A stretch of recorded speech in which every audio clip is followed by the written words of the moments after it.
എപ്പിസോഡിന്റെ തുടക്കത്തിൽ നമ്മൾ കാണുന്നത് സൂലി അന്ന് ജോലി കഴിഞ്ഞ് വീട്ടിലേക്ക് എത്തി. അതായത് ജിയാങ്ങിന്റെ അപ്പാർട്ട്മെന്റിൽ ഇരുന്നുകൊണ്ട് ജിയാങ്ങിനോട് കാര്യങ്ങളൊക്കെ സംസാരിക്കുകയാണ്. അതായത് അവൾ ജോലി ചെയ്യുന്ന സൂപ്പർ മാർക്കറ്റിൽ ഒരു മോഷണം നടന്നിരുന്നെന്നും അവൾ ആകെ ഇനി എന്ത് ചെയ്യുമെന്ന് അറിയാതെ പെട്ടിരുന്നപ്പോൾ അവളുടെ ക്രഷ് പയ്യൻ അതായത് ചുവാനാണ് അവളെ ഹെൽപ്പ് ചെയ്തതെന്നും ചുവാൻ CCTV ഫുട്ടേജ് പരിശോധിച്ച് ആ കള്ളനെ കറക്റ്റായി കണ്ട് മനസ്സിലാക്കി അത് അവിടെ അടുത്ത് തന്നെ വർക്ക് ചെയ്യുന്ന ഒരു ക്ലീനർ ആണെന്നും കണ്ട് തിരിച്ചറിഞ്ഞ് വേഗം തന്നെ എന്നെയും കൂട്ടി ആ ക്ലീനറിന്റെ അടുത്തേക്ക് പോയി കാശിന്റെ കാര്യം ചോദിച്ചു. ആദ്യം അയാൾ ഉരുണ്ട് കളിച്ചെങ്കിലും അയാളാണ് മോഷ്ടിച്ചത് എന്നതിന് തെളിവുണ്ടെന്നും പോലീസിന് കംപ്ലൈന്റ് കൊടുക്കാൻ പോവാണെന്നും പറഞ്ഞപ്പോൾ അയാൾ അപ്പൊ തന്നെ കാശ് തന്ന അവിടെ നിന്ന് സ്ഥലം വിട്ടുന്നെല്ലാം അവൾ പറയുന്നുണ്ട്. ചുവാൻ അവളെ ഹെൽപ്പ് ചെയ്തതിന്റെ പേരിൽ അവൾ ഒരുപാട് അവനെ അഡ്മയർ ചെയ്താണ് ഇപ്പൊ സംസാരിക്കുന്നത്. ഇങ്ങനെ അന്ന് നടന്ന വിശേഷങ്ങളൊക്കെ അവളിങ്ങനെ ജിയാങ്ങിനോട് പറഞ്ഞുകൊണ്ട് നിൽക്കുമ്പോൾ പക്ഷെ ജിയാങ്ങിന്റെ മനസ്സിൽ അതൊന്നും അല്ല അപ്പൊ ഉള്ള ചിന്ത. അവളാകട്ടെ അവളുടെ ഓഫീസിൽ നടന്ന പ്രശ്നങ്ങളെ പറ്റി ആലോചിക്കുന്നു. താൻ അച്ഛന് വേണ്ടി ഈ പ്രശ്നങ്ങളെ തരണം ചെയ്ത് അവിടുത്തെ ജോലിയിൽ തുടരണോ അതോ യുവാൻ പറഞ്ഞ കണക്ക് തനിക്കിത് പറ്റിയ മേഖലയല്ല എന്നോർത്ത് അതങ്ങ് വിട്ടുകളയണോ? കാര്യങ്ങൾ കേൾക്കുന്ന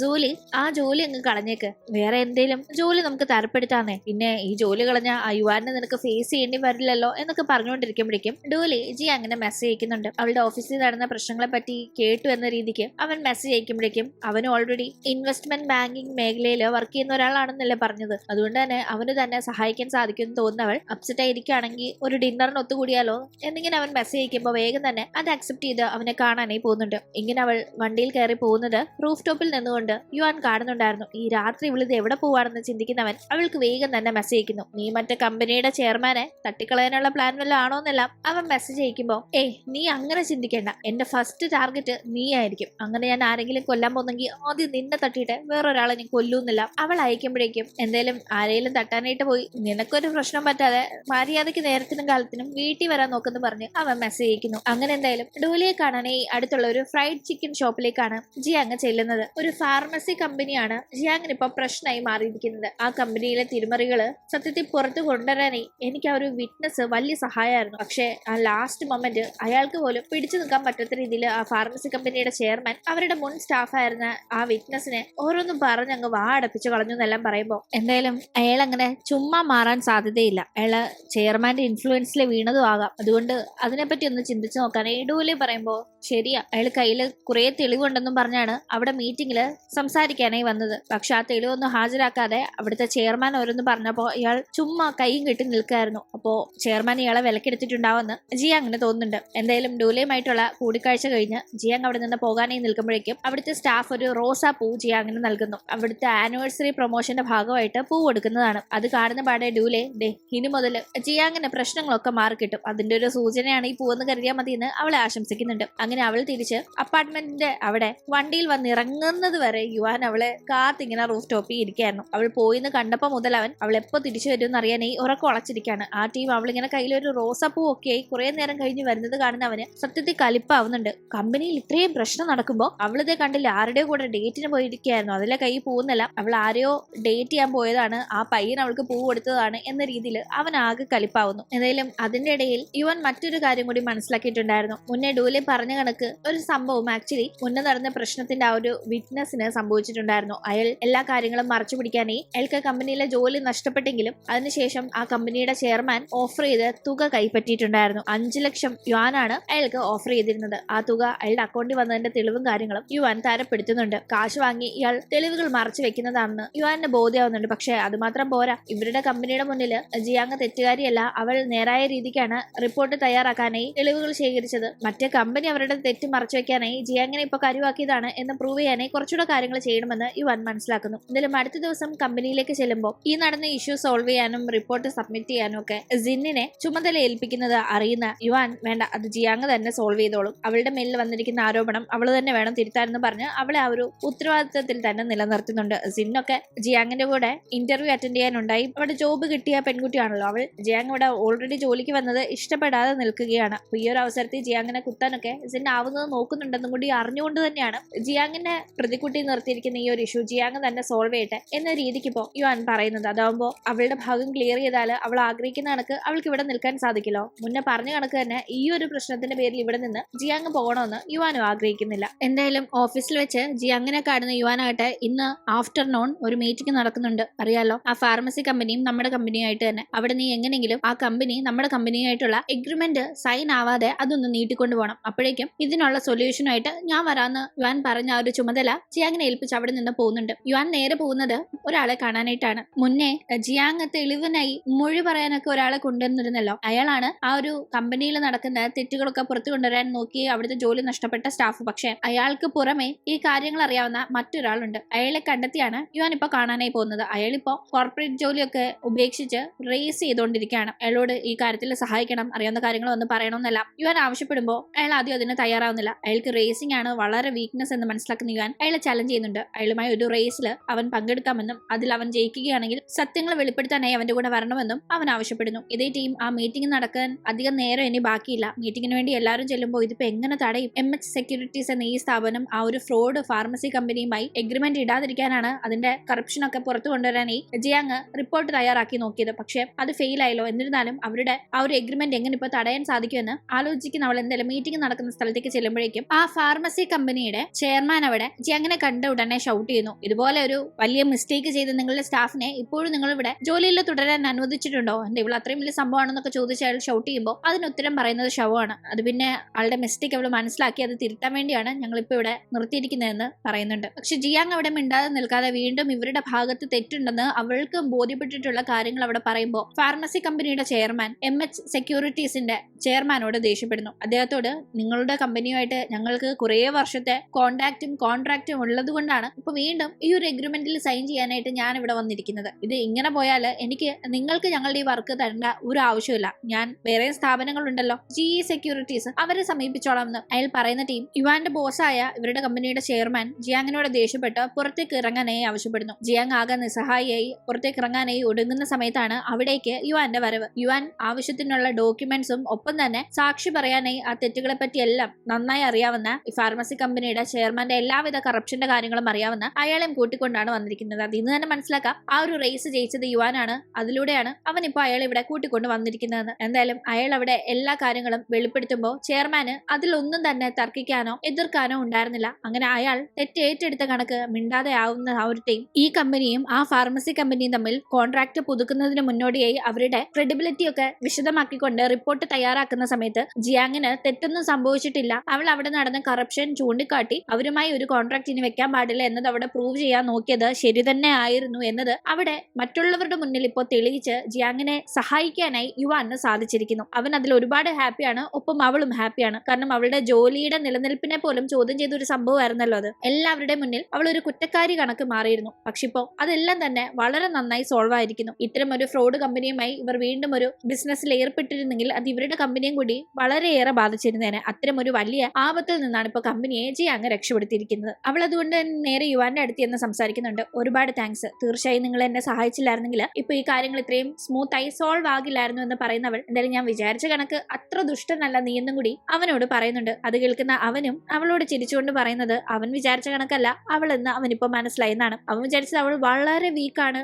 ഒരു ഭയങ്കര തൊട്ടാവാടിയാണ് എന്നൊക്കെയാണ്. പക്ഷെ ആ പണ്ടത്തെ ആ തൊട്ടാവാടി സ്കൂൾ വിദ്യാർത്ഥിനിയിൽ നിന്ന് ഇന്ന് അവൾ ഒരുപാട് മാറിയിരിക്കുന്നു എന്ന് ഇപ്പൊ മനസ്സിലായെന്ന് അവനും പറയുന്നു. എന്തായാലും അവനൊരു ട്രീറ്റ് ആയി അവൾ അന്ന് ഡിന്നർ വാങ്ങിച്ചു കൊടുക്കാന്ന് പറഞ്ഞിരുന്നു. റെസ്റ്റോറന്റ് ചൂസ് ചെയ്യാനായി അവനോട് പറയുന്ന ടീം അവനാകട്ടെ വലിയ എക്സ്പെൻസീവ് ആയ റെസ്റ്റോറന്റിലേക്ക് കൊണ്ടുവന്നൊക്കെ പറഞ്ഞ് അവളെ ഭീഷണിപ്പെടുത്തി. എന്തായാലും അങ്ങനെ കാറിൽ പൊക്കൊണ്ടിരിക്കുമ്പോൾ അവൾക്ക് ഇനി വല്ല ബോയ് ഫ്രണ്ടും ഉണ്ടോ, അവൾ ഇപ്പോഴും സിംഗിൾ തന്നെയാണോ എന്നൊക്കെ അറിയാനായി നിന്റെ എക്സ് എന്തെടുക്കുന്നു എന്നൊക്കെ ചോദിക്കുമ്പോൾ എനിക്ക് എക്സ് ഉണ്ടെന്നതിന് ആര് പറഞ്ഞു എന്ന് അവളും ദേഷ്യപ്പെടുന്നുണ്ട്. എന്തായാലും അങ്ങനെ ഇവർ റെസ്റ്റോറന്റിലേക്ക് എത്തുമ്പോഴേക്കും അവൻ പറഞ്ഞ കണക്ക് വലിയ എക്സ്പെൻസീവ് റെസ്റ്റോറന്റിലേക്കൊന്നും അല്ല കൂട്ടിക്കൊണ്ട് പോയിക്കുന്ന ഒരു സാധാ റെസ്റ്റോറന്റിലാണ്. അവിടെ ഇരുന്ന് രണ്ടുപേരും നൂഡിൽസ് കഴിക്കുമ്പോൾ നിന്റെ അച്ഛൻ ഉണ്ടാക്കി തരാറുള്ള അതേ ടേസ്റ്റ് ഇവിടുത്തെ നൂഡിൽസിന്, അതുകൊണ്ട് ഞാൻ ഇടയ്ക്കിടയ്ക്ക് ഇവിടെ ഒന്ന് കഴിക്കാറുണ്ടെന്നില്ല അവൻ പറയുന്നുണ്ട്. ആക്ച്വലി ജിയാങ്ങിന്റെ അച്ഛൻ മരണപ്പെട്ടു എന്ന കാര്യം പോലും യുവാൻ അറിയില്ല. അത് അറിയാതെയാണ് അവൻ ഇത് പറയുന്നത്. പെട്ടെന്ന് അവൻ ഈ അച്ഛന്റെ പഴയ കാര്യങ്ങളൊക്കെ പറയുന്നത് കേൾക്കുമ്പോൾ അവൾക്ക് ഭയങ്കര സങ്കടം വരുന്നുണ്ടെങ്കിലും അവളത് പുറമെ കാണിക്കുന്നില്ല. അങ്ങനെ അവിടെ ഇരുന്ന് ഫുഡ് കഴിക്കുന്ന ടീം അവൻ അവളോട് സോറി പറയുന്നുണ്ട്. നീ കരുതുന്ന കണക്ക് അന്ന് നിന്റെ സ്പീച്ചിന്റെ ഇടയിൽ നിനക്ക് തെറ്റു വന്നപ്പോൾ ഞാൻ മനഃപൂർവ്വം ആ ഒരു സ്ക്രിപ്റ്റ് കൊണ്ട് തരാതിരുന്നതോ അത് മനഃപൂർവ്വം മാറ്റി വെച്ചതോ ഒന്നുമല്ല. ആക്ച്വലി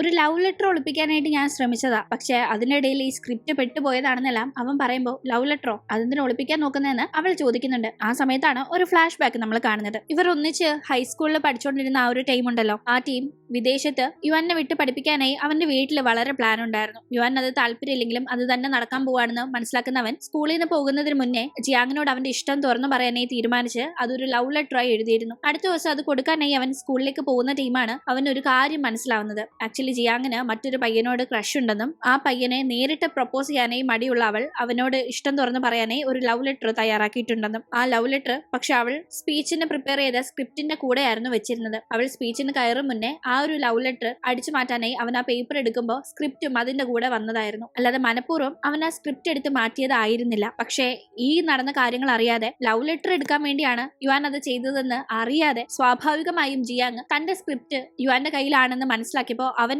ഓൾറെഡി അവൾക്ക് എപ്പോഴും പ്രശ്നങ്ങൾ ഉണ്ടാക്കി കൊടുക്കാറുണ്ട് എന്ന ഒരു തെറ്റിദ്ധാരണ മനസ്സിൽ ഉള്ളതുകൊണ്ട് തന്നെ അവൻ മനഃപൂർവ്വം അവളുടെ സ്ക്രിപ്റ്റ് എടുത്ത് മാറ്റിയതാണെന്ന് തന്നെയാണ് അവൾ വിചാരിക്കുന്നത്. സ്റ്റേജിൽ കയറാൻ സമയത്ത് സ്ക്രിപ്റ്റ് തപ്പിയിട്ട് കാണാതെ വേറെ വഴിയില്ലാതെ സ്റ്റേജിൽ കയറി നിന്ന് അവളാകെ പാനിക്കായി തറയിൽ വീഴുന്ന ആ ഒരു സമയത്തിന് തൊട്ടു മുന്നെയാണ് അവൻ തന്റെ കയ്യിലുള്ള ലവ് ലെറ്ററിന്റെ കൂടെ താൻ അറിയാതെ സ്ക്രിപ്റ്റും എടുത്തോണ്ട് വന്നല്ലോ എന്നത് ശ്രദ്ധിക്കുന്നത് തന്നെ. അങ്ങനെ അവൻ തന്നെയാണ് അവളെ ഹോസ്പിറ്റലിലേക്ക് എത്തിക്കുന്നത്. പക്ഷെ പിന്നീട് അവളുടെ മുന്നിൽ പോകാനായി അവന് സാധിച്ചിരുന്നില്ല. അവൾ ഹോസ്പിറ്റലായ കാര്യം അറിഞ്ഞ ടെൻഷനിൽ അമ്മയും അച്ഛനും എത്തുന്നുണ്ട്. തുടർന്ന് നോക്കിയാവുന്ന അവൾ അച്ഛനോടും അമ്മയോടും ആദ്യം തന്നെ ആവശ്യപ്പെടുന്ന കാര്യം ഇനി ആ സ്കൂളിൽ ഞാൻ പഠിക്കാൻ പോയില്ല, എന്നെ അവിടെ നിന്ന് മാറ്റണം എന്നതായിരുന്നു. അച്ഛനും അമ്മയും അവളുടെ അവസ്ഥ മനസ്സിലാക്കി അതിന് സമ്മതിക്കുകയും ചെയ്തു. അച്ഛനും അമ്മയും വന്നതറിഞ്ഞ് അവിടെ നിന്ന് പോയിട്ടുണ്ടായിരുന്ന അവൻ അവളിങ്ങനെ സ്കൂൾ മാറുന്ന കാര്യം അറിഞ്ഞതേയില്ല. അടുത്ത ദിവസം അവൻ സ്കൂളിലേക്ക് എത്തുമ്പോഴേക്കുമാണ് അവൾ സ്കൂളിൽ നിന്ന് TC വാങ്ങിച്ചു പോയി എന്നത് അറിയുന്നത് തന്നെ. പിന്നീട് അവൻ അവളെ കാണാനുള്ള സാഹചര്യം ഉണ്ടായിരുന്നില്ല. അവനും വിദേശത്തേക്ക് പോയി. അങ്ങനെ അവൻ ഇപ്പൊ ആ കാര്യങ്ങളൊക്കെ ആലോചിച്ചിരിക്കുമ്പോഴേക്കും പറ എന്തിനാ ലവ് ലെറ്റർ എടുത്തത്, അത് മാറ്റേണ്ട ആവശ്യം എന്തായിരുന്നു എന്നല്ല ജിയാങ് വീണ്ടും ചോദിക്കുമ്പോൾ അവൻ അവളോടുള്ള ഇഷ്ടം കൊണ്ടാണ് അത് ചെയ്തതെന്ന് തുറന്നു പറയാതെ അവൻ അത് പിന്നെ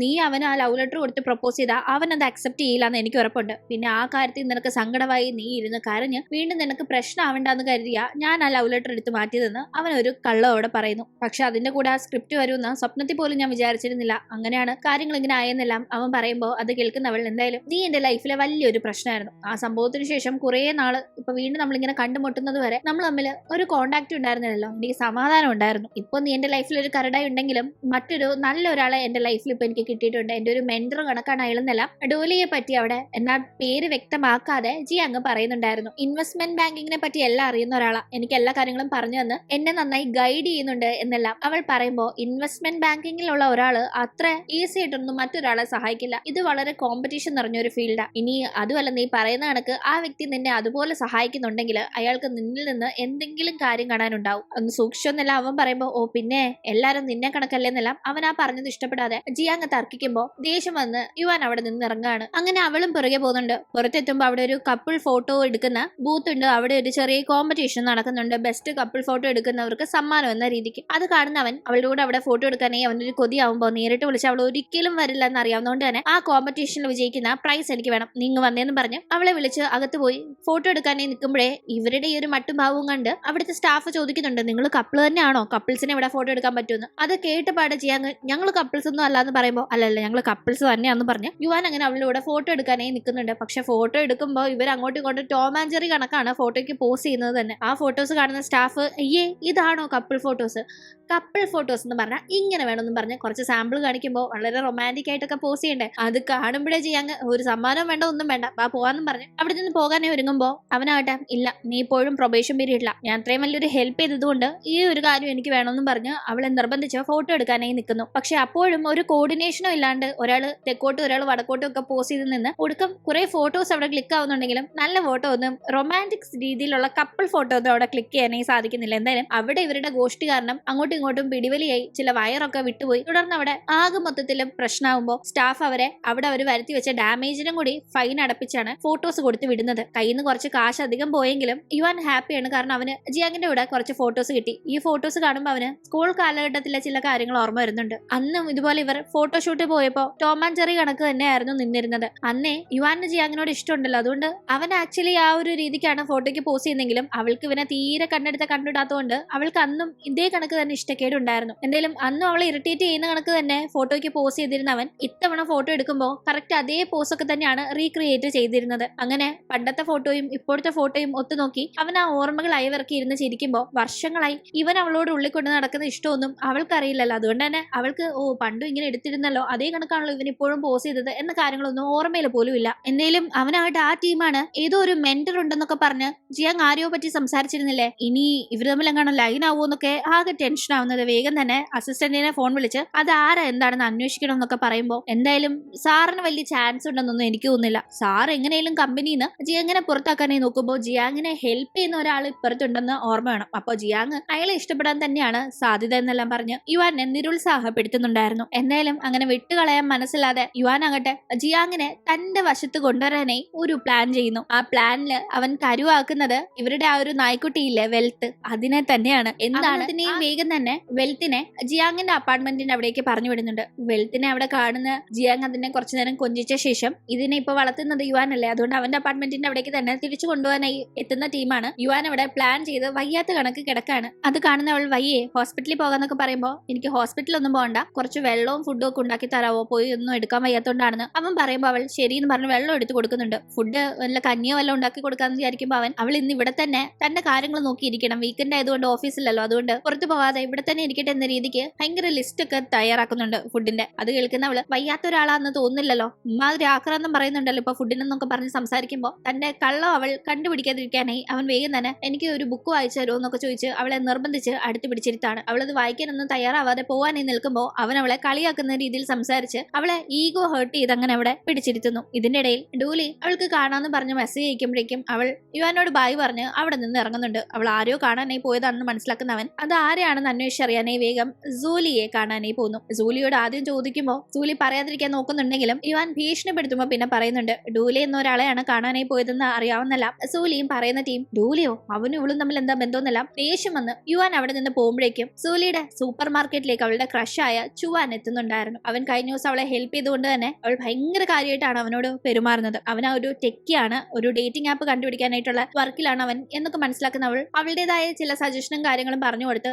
അതിൽ അവൾ എന്ത് ഹെൽപ്പും ചെയ്യാന്നൊക്കെ പറയുമ്പോൾ അങ്ങനെ അവൻ നമ്പർ അവൾക്ക് നൽകുന്നുണ്ട്. അവൾ ഒരുപാട് ഹാപ്പി. അവളെ തന്നെ നേരിട്ട് ചോദിച്ച് നമ്പർ വാങ്ങുന്നതിലും എത്രയോ കാര്യമാണ് ഇങ്ങനെ അവനുമായിട്ട് കമ്പനിയായി അവൻ തന്നെ നമ്പർ കൊടുക്കുന്നത്. അവൾ ഒരുപാട് ഹാപ്പി ആയിരുന്നു. അപ്പോഴേക്കും ഒരു പെർഫ്യൂം ഉണ്ടാക്കുന്ന ഷോപ്പിലേക്ക് കൊണ്ടുപോയി ജിയാങ്ങിന് ഇഷ്ടപ്പെട്ട ഒരു പെർഫ്യൂം തനിയെ തയ്യാറാക്കാനായി ഡൂലി അവളോട് പറയുമ്പോൾ അവളും ആ ഒരു ടൈമൊക്കെ വളരെ എൻജോയ് ചെയ്യുന്നുണ്ട്. ഇഷ്ടമുള്ള ഒരു സ്മെല്ലൊക്കെ തന്നെ തയ്യാറാക്കി അവളത് പെർഫ്യൂം ആക്കി എടുക്കുന്നു. അപ്പോഴേക്കും അവർ തിരിച്ചു വരാനായി അപ്പാർട്ട്മെന്റിന്റെ അവിടെ വെയിറ്റ് ചെയ്തിരിക്കുകയായിരുന്നു യുവാൻ. കുറെ നേരമായിട്ടും കാണാതെ അവന്റെ കൂടെ ഉണ്ടായിരുന്ന വെൽത്ത് പോലും കുഴഞ്ഞു പോകുമ്പോഴും ഇവൻ അവിടെ തന്നെ അവൾ എത്താനായി വെയിറ്റ് ചെയ്തിരിക്കുകയാണ്. ഡൂലിയുടെ കൂടെ തന്നെയാണോ പോയെന്ന് കൺഫേം ചെയ്യണമല്ലോ. അങ്ങനെ കുറെ കഴിയുമ്പോഴേക്കും പെർഫ്യൂമിന്റെ അവിടെ കുറെ ടൈം ഒക്കെ സ്പെൻഡ് ചെയ്ത് കഴിഞ്ഞ് തിരിച്ച് ജിയാങ്ങും അവളെ ഡ്രോപ്പ് ചെയ്യാനായി ഡൂലയും അവിടേക്ക് വരുന്നുണ്ട്. ഈ ടീം ഡൂലയും യുവാനും കണ്ടുമുട്ടുമ്പോ ഡൂലയാണ് താൻ പറഞ്ഞ മെന്റർ എന്നും പറഞ്ഞ് ജിയാങ് യുവാനെ അവനെ പരിചയപ്പെടുത്തുന്ന ടീം. ഇവർ അങ്ങോട്ട് ഇങ്ങോട്ട് ഷെയ്ക്ക് ഹാൻഡ് കൊടുക്കുന്ന ആ ഒരു ടൈം എന്തോ പന്തുകേട് ജിയാങ്ങിന് ഫീൽ ആവുന്നുണ്ട്. ഇവർ തമ്മിൽ മുന്നേ പരിചയമുള്ളവരെ കണക്കുണ്ടല്ലോ, എന്തായിരിക്കും പ്രശ്നമെന്നെല്ലാം അവളിങ്ങനെ ആലോചിച്ചുകൊണ്ട് നിൽക്കുമ്പോഴേക്കും എന്റെ കമ്പനിയുടെ രഹസ്യങ്ങൾ അറിയാനായി എന്റെ കമ്പനിയുടെ സ്റ്റാഫിനെ കമ്പനി അടിച്ച് നടക്കാൻ നിനക്ക് നാണമില്ലല്ലോ, നിന്നെ പോലെ ഒരു സിഇഒ ലോകത്തെവിടെയും കാണില്ല എന്നൊക്കെ പറഞ്ഞ് യുവാൻ സംസാരിക്കുമ്പോഴാണ് ജിയാങ് വർക്ക് ചെയ്യുന്ന MH സെക്യൂരിറ്റീസിന്റെ കോമ്പറ്റീറ്റർ സ്ഥാപനമായ GE സെക്യൂരിറ്റീസിന്റെ സിഇഒ ആണ് ഡൂലെ എന്ന കാര്യം ജിയാങ് അറിയുന്നത്. അവൾ ആകെ ഷോക്കാവുന്നു. ശേഷം എന്ത് സംഭവിക്കുമെന്ന് നമുക്ക് അടുത്ത എപ്പിസോഡിലൂടെ കാണാം. ഇന്നത്തെ വീഡിയോ ഇഷ്ടമായാൽ മറക്കാതെ ലൈക്ക് ചെയ്തും ഷെയർ ചെയ്തും സബ്സ്ക്രൈബ് ചെയ്തും സപ്പോർട്ട് ചെയ്യണേ. വീണ്ടും പുതിയൊരു എപ്പിസോഡുമായി കണ്ടുമുട്ടും വരെ ബൈ.